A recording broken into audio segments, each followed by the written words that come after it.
Not 175 ఎలా వస్తుంది, why not 175 ఎలా వస్తుంది, దానికి మీ దగ్గర ఉన్న రూట్ మ్యాప్ ఏంటి? జగన్ అన్న ఈ మధ్య ఒక స్లోగన్ ఎక్కువ చెప్తున్నాడు, వై నాట్ 175/175 అనేది. ఫస్ట్ మనకు 151 సీట్లు రావడానికి ప్రధాన కారణం ఏపీ యువత. ఈ యువత జగన్ సారు సీఎం సారు పాదయాత్ర చేసేటప్పుడు ఆయన యొక్క ఆశయాలు, ఆయన చెప్పే స్కీమ్స్ రిలేటెడ్ సంబంధించిన పోస్టులు సోషల్ మీడియాలో ఎక్కడ చూసినా వీళ్ళు స్వచ్ఛందంగా పెట్టారు. ముఖ్యంగా అన్ఎంప్లాయీస్. జగన్ అన్న అంటే ప్రాణంగా పాదయాత్రలో తను చెప్పే ప్రతి మాట చెవికి వినిపించుకొని ఆయన చెప్పిండే ప్రతి ప్రజలకి మేము అధికారంలోకి వస్తే ఏం చేస్తాం అనే విషయం సంబంధించి ప్రతి ఒక్క విలేజ్లో ఉన్న ప్రతి మనిషికి చేరవేసే విధంగా ఈ యువత అనేది ముఖ్యంగా అన్ఎంప్లాయీస్ యువత అనేది తన పని సమర్థవంతంగా పనిచేసింది. బ్రిడ్జ్ లాగా పనిచేశారు. ఇంట్లో 4 కోట్లు ప్రభావితం చేసేది యువతే. మెయిన్గా యువత చెప్తేనే వాళ్ళ ఇంట్లో ఖచ్చితంగా ఈ పార్టీకి వేయమంటేనే వేస్తారు. ఎవరో పింఛన్ తీసుకునే వాళ్ళ జేజ్ అయినా సరే, ఏ పథకాలు తీసుకునే తన వ్యక్తి అయినా సరే, ఆ ఇంట్లో తన మనవడు ముఖ్యంగా ఆ యువత చెప్తేనే వింటారు. మ్యాక్సిమం తను ఏ పార్టీకి చెప్తే ఆ పార్టీకే ఓట్లు వేస్తారు. ఎందుకంటే ఆ యువత అనేవాడు చాలా నాలెడ్జ్ ఉంటుందని ఆ కుటుంబం మొత్తం తనను నమ్ముతుంది.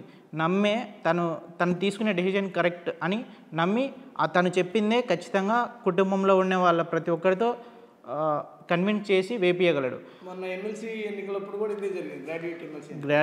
గ్రాడ్యుయేట్ ఎమ్మెల్సీలో మెయిన్గా ఏం జరిగిందంటే, ఇక్కడ గ్రూప్ 2 ప్రిపేర్ అయ్యే అభ్యర్థులు 10 lakhs మంది ఉన్నారు. మా దగ్గరనే ఒక గ్రూప్లో మినిమం 1 lakh మంది ఉన్నారు.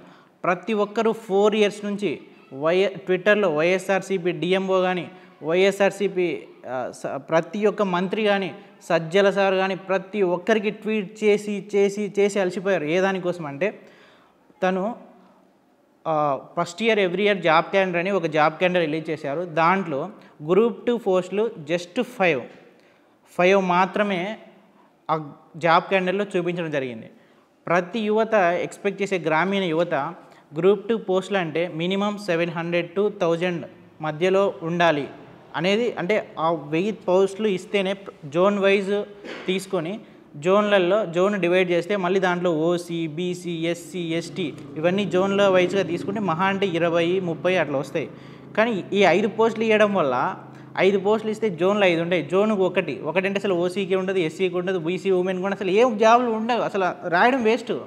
దాని వ్యతిరేకత అంటే మీరు పాదయాత్రలో ఆల్రెడీ చెప్పారు, పాదయాత్రలో ఉన్నప్పుడు రాష్ట్రం విడిపోయినప్పటికీ 2,30,000 ఉద్యోగాలు ఖాళీగా ఉన్నాయని మీరే చెప్పారు. కమల్నాథన్ కమిటీ చెప్పింది, చంద్రబాబు నాయుడు గారు ఈ జాబులు ఫిల్ చేయలేదు అని చెప్పి నేను వస్తానే ఈ అన్ని జాబులకు ఫిల్ చేస్తారని మాట ఇచ్చారు. మళ్ళీ చెప్తున్నా వినండి, సచివాలయం ఉద్యోగాలు వాలంటీర్లు కాక కమల్నాథన్ కమిటీ చెప్పింది అన్ని శాఖల్లో ప్రభుత్వ ఉద్యోగాల్లో ఖాళీగా ఉన్నాయి. 2,30,000 ఉద్యోగాలు ఖాళీగా ఉన్నాయని యూట్యూబ్లో ఈ 1,00,000 మంది నా దగ్గర ఉన్న గ్రూప్లో ప్రతిరోజు ఇదే వీడియో చూస్తూ ఉన్నారు. వాళ్ళకి తెలుసు మీరు సచివాలయం ఉద్యోగాలు వాలంటీర్లు కాక ప్రతి శాఖలో ఉన్న ఖాళీలు భర్తీ చేస్తారని మాట పదే మీరు పాదయాత్రలో చెప్పారు. అది నా మైండ్లో కూడా ఉండిపోయింది. ఖచ్చితంగా జగన్ సార్ వస్తే గ్యారంటీగా 100% 2,30,000 ఇవ్వకపోయినా కూడా మినిమం వేసుకునే 1,00,000 ఉద్యోగాలైనా మీరు మా కోసం రిలీజ్ చేస్తారు. ఖాళీ ఉన్నాయి. మేము ఆర్టీఐ కూడా పెట్టాం, రైట్ టు ఇన్ఫర్మేషన్ తీసుకుని ₹10 పెడితే మొత్తం ఎన్ని డిపార్ట్మెంట్లో ఖాళీలు ఉన్నాయి అన్నీ వస్తాయి. మా దగ్గర ఇన్ఫర్మేషన్ ఉంది. అట్లా యువత ఆర్టీఐ తెప్పించుకొని చూసింది నిజంగా ఖాళీలు ఉన్నాయా లేవని. ఎస్ ఉన్నాయి, వేలుగా లక్షల్లో ఖాళీలు ఉన్నాయి ప్రతి డిపార్ట్మెంట్లో అన్నీ కలిపితే. మినిమం మాకు ఆర్టీఐ ద్వారా తెలిసింది 1,20,000 ఉద్యోగాలు ఖాళీగా ఉన్నాయని. ఆ తరపున ఇంతకుముందు ఒక 6 months బిఫోరు మీరే బుగ్గన రాజేంద్రనాథ్ గారు అసెంబ్లీలో 85,000 90,000 ఖాళీలు ఉన్నాయని మీరే చెప్పారు. మెయిన్గా నేను చెప్పేది ఏంటంటే, ఇట్లా గ్రూప్ 2 కానీ యువత ఇవన్నీ నమ్మి మీరు వచ్చిన ఫస్ట్ ఇయర్లోనే సచివాలయం ఉద్యోగాలు ఫిల్ చేయడం వల్ల ఇంకా నమ్మకం పెరిగింది, మీ మీద ఎక్స్పెక్టేషన్ పెరిగిపోయినాయి. ఇంకా వస్తానే ఖచ్చితంగా మీరు జాబ్ క్యాలెండర్ ఇస్తారు, మిగతా డిపార్ట్మెంట్లో ఉన్న వేకెన్సీస్ కూడా ఫిల్ చేస్తారు అని నమ్మారు. ఆ తర్వాత 2 సంవత్సరాలు కరోనా వచ్చింది. మేము కూడా అర్థం చేసుకున్నాం, కరోనా వచ్చింది కాబట్టి మీరు ఇవ్వలేదు అని చెప్పి మేము కూడా అర్థం చేసుకున్నాం. ఇంకా ఇంకా వెయిట్ చేస్తున్నాం, నోటిఫికేషన్ లేవు, వెయిట్ చేస్తున్నాం. ఎప్పుడు పెట్టినా సచివాలయం ఉద్యోగం మాత్రమే మీరు మాట్లాడుతున్నారు. దీనివల్ల మిడిల్ క్లాస్ పీపుల్ సచివాలయం ఉద్యోగంతోనే సాటిస్ఫై అవ్వరు అన్ఎంప్లాయీస్. వాళ్ళు కలలు కనింటారు గ్రూప్ 2 పోస్ట్, ఆర్టీఓ కావాలని గ్రూప్ 1 పోస్ట్, డిప్యూటీ తహసీల్దార్ కావాలని group 2 post, assistant executive engineer కావాలని కొన్ని డిపార్ట్మెంట్లో వాళ్ళ కళలు ఉంటాయి. ఈ కళలన్నీ ఓన్లీ సచివాలయంతోనే మిగిలిపోవాలా అనే వ్యతిరేకత ప్రతి అన్ఎంప్లాయీలో ఉంది. ఐ మీన్ సచివాలయం జాబ్ చిన్నగా నేను చెప్పట్లేదు, అది కరెక్ట్గా మంచి విషయమే. ఎలా అంటే ఈ జాబ్ చేస్తూ ఇంకా పెద్ద జాబ్కు ప్రిపేర్ కావచ్చు. ఐ మీన్ ఎకనామికల్లీ కూడా కొంచెం సంపాదించిన తర్వాత ప్రిపేర్ కావడానికి ద సేమ్ టైం ఈ జాబ్ చేస్తూ ఇంకో జాబ్ ప్రిపేర్ కావడానికి కూడా అవకాశం ఉంది. బట్ మీరే చెప్పారు సచివాలయం జాబుల యొక్క నోటిఫికేషన్ రిలీజ్ చేసిన రోజు ఒక సభ పెట్టి ఆ సభలో చెప్పారు ఇంతటితో ముగిసిపోలేదు, మళ్ళీ జనవరి వస్తుంది, మళ్ళీ జాబ్ క్యాండిడేట్ ఇస్తా, మళ్ళీ రాసుకోమని చెప్పి అది కూడా యూత్ మొత్తం ఆ మాట కూడా అంతా గుర్తు చేసుకున్నారు. ఎన్ని జనవరిలో వచ్చాయి, మీరు ఒక్క జాబ్ క్యాండిడేట్ కూడా రిలీజ్ చేయలేదు. నెక్స్ట్ 175/175 రావాలంటే ఈ అన్ఎంప్లాయీస్ ప్రతి నియోజకవర్గంలో కనీసం 5,000 మందిని వేసుకునే కూడా ఈ 5,000 మంది ఇంటూ 4 వాళ్ళ కుటుంబ మెంబర్స్తో ఓట్లు ఒకవేళ వ్యతిరేకంగా వేపిస్తే మనకు ఖచ్చితంగా 175/175 రాకపోవడానికి ఛాన్స్ ఉంది. ఈ వ్యతిరేకత తగ్గడానికి ఇప్పుడు 15 లక్షల మంది యూత్ ఎగ్జామ్ రాస్తే వాళ్ళకి జస్ట్ 1 లక్ష ఉద్యోగాలు ఇవ్వండి చాలు, అంతే. 1,00,000 ఉద్యోగాలు 15 లక్షలు వాళ్ళు సాటిస్ఫై అయ్యి చంద్రబాబు నాయుడు గారి కంటే ఈ ప్రభుత్వంలో ఎక్కువ ఖాళీలు నోటిఫికేషన్ ఇచ్చామని చెప్పి వాళ్ళు సాటిస్ఫై అయ్యి ఓటేస్తారు కన్ఫామ్గా. మీరు అలా చేయకుండా ఎంతసేపు ఉన్నా జాబులు అవసరం లేదు, వాళ్ళకేం అవసరం, సచివాలయాలు ఇచ్చినాము, ఇవే ఇచ్చినాము, వీటితోనే సాటిస్ఫై అంటే వాళ్ళు నమ్మరు. ముఖ్యంగా మన రాయలసీమ కాకుండా జగన్ సార్ చెప్తున్నా, రాయలసీమ కాకుండా మిగతా జిల్లా వాళ్ళు చాలా అన్ఎంప్లాయీస్ నిరాశతో ఉన్నారు. సచివాలయం ఒక్కటే కాదు, వాళ్ళు కలలు కన్నా పెద్ద పెద్ద ఉద్యోగాలు సాధించడానికి అసలు అవకాశం లేకుండానే చేశారు. మీరు అసలు నోటిఫికేషన్లే ఇవ్వలేదు. నేను చెప్తా ఏమేమి నోటిఫికేషన్ ఇవ్వాలంటే యూత్కు గ్రూప్ 1, గ్రూప్ 2, పోలీస్ మొన్న 6,100 ఇచ్చారు. బట్ ఇంకా ఈవెంట్స్ అవేం జరగలేదు, అది కూడా కొంచెం ప్రాసెస్ తొందరగా చేయండి. నెక్స్ట్ వచ్చేసి గ్రూప్ 4 ఇచ్చారు. నెక్స్ట్ ఇంజనీరింగ్ డిపార్ట్మెంట్లో అసిస్టెంట్ ఎగ్జిక్యూటివ్ ఇంజనీర్ చాలా ఖాళీలు ఉన్నాయి. అలాగే పవర్ సెక్టార్లో ఖాళీలు ఉన్నాయి. పవర్ సెక్టార్లో అసిస్టెంట్ ఎగ్జిక్యూటివ్ ఇంజనీర్లు ఖాళీలు వేలల్లో ఉన్నాయి. వాటిలో సగం ఇవ్వండి చాలు. మేము 2 సంవత్సరాలు మీరు ఎవ్రీ ఇయర్ జాబ్ క్యాలెండర్ ఇవ్వాల్సిన అవసరం లేదు యూత్కు. 2 సంవత్సరాలు టైం తీసుకోండి. 2 సంవత్సరాలు టైం తీసుకొని మినిమం టు దాంట్లో సగం ఉద్యోగాలు ఇవ్వండి. ఇంకొకటి సచివాలయం మాత్రమే డిపార్ట్మెంట్ని పట్టించుకోవడం వల్ల మిగతా డిపార్ట్మెంట్లు వాళ్ళ ఫీల్ ఏంటంటే మమ్మల్ని మర్చిపోయాడు, మేము అసలు ఇంక సచివాలయం ఒకటేనా, మా డిపార్ట్మెంట్ లేవా అని ఫీల్ వాళ్ళకు ఉంది. ప్రతి డిపార్ట్మెంట్ తీసుకున్నా కూడా వాళ్ళకి ఏమైంది, సచివాలయమే పట్టించుకున్నాడు, ఇంకా ఫ్యూచర్లో ఇదే మా డిపార్ట్మెంట్లు ఉండవేమో.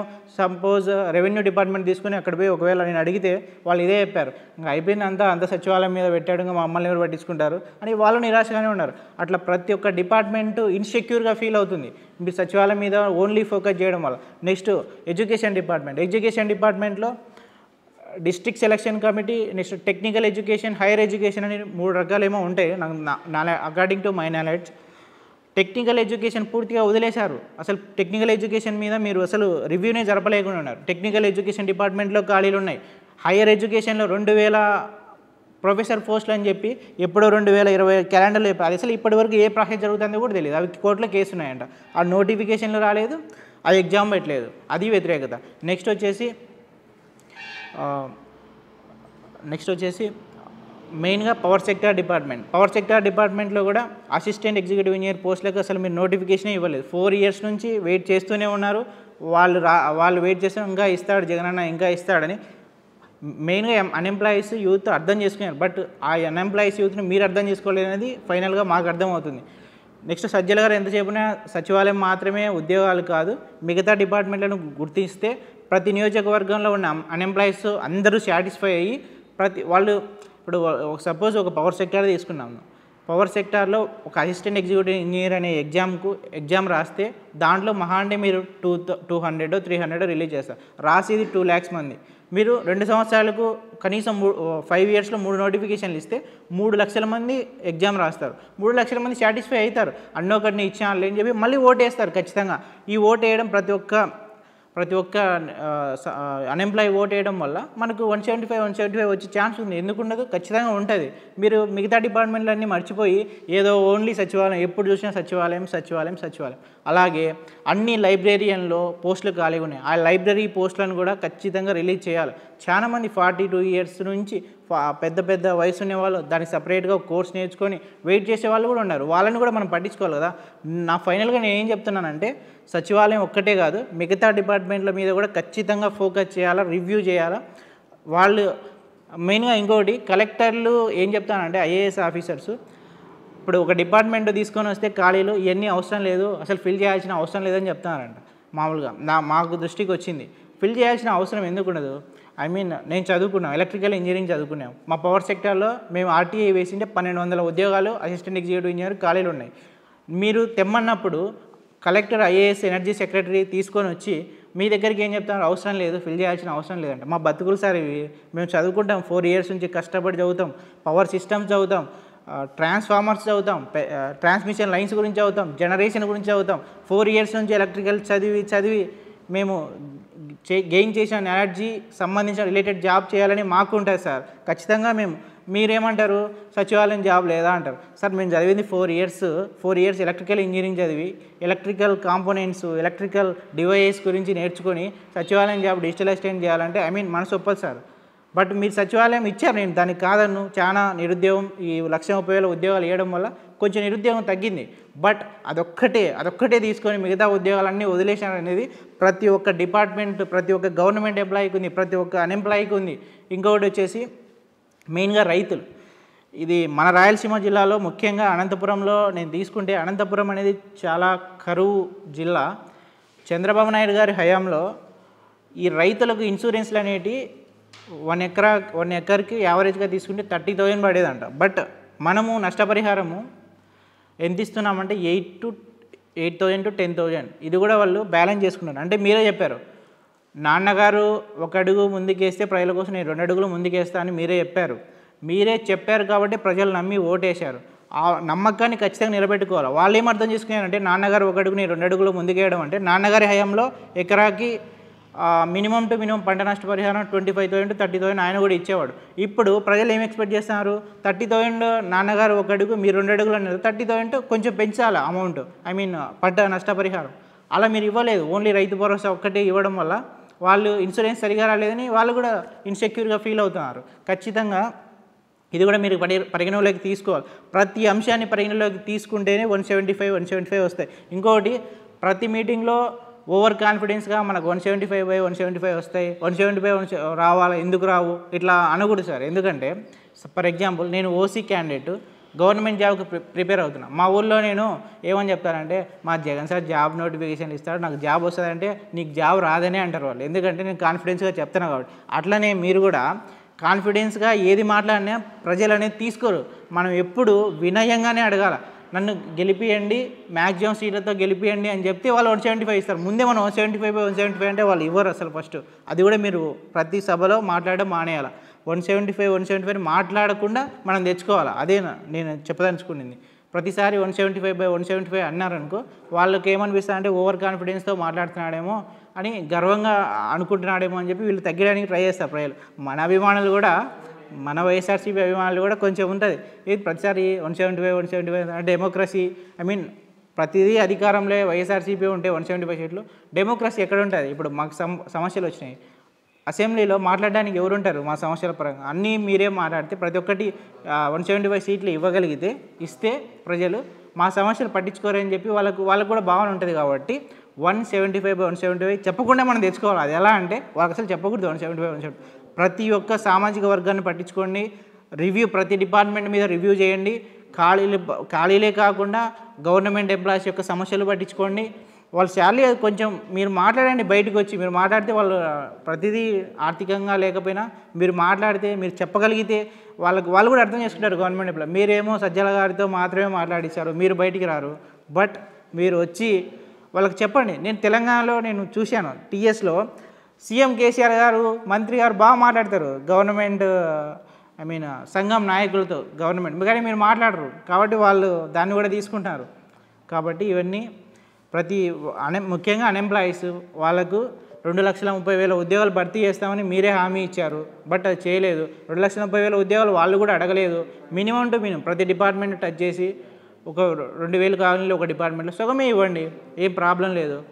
అలా చేసి మీరు మళ్ళీ అది ఖచ్చితంగా అధికారం లేకొచ్చేది వైఎస్ఆర్సీపీ పార్టీని గ్యారంటీగా. కానీ 175/175 రావాలి అంటే ప్రతి ఒక్కరిని, ప్రతి ఒక్క వ్యక్తి యొక్క మనోభావాలను మీరు తీసుకొని దాన్ని ఖచ్చితంగా ఒక కరెక్ట్ వేలో వెళ్తేనే మీకు ఖచ్చితంగా 175/175 చెప్పకుండా కూడా వస్తాయి.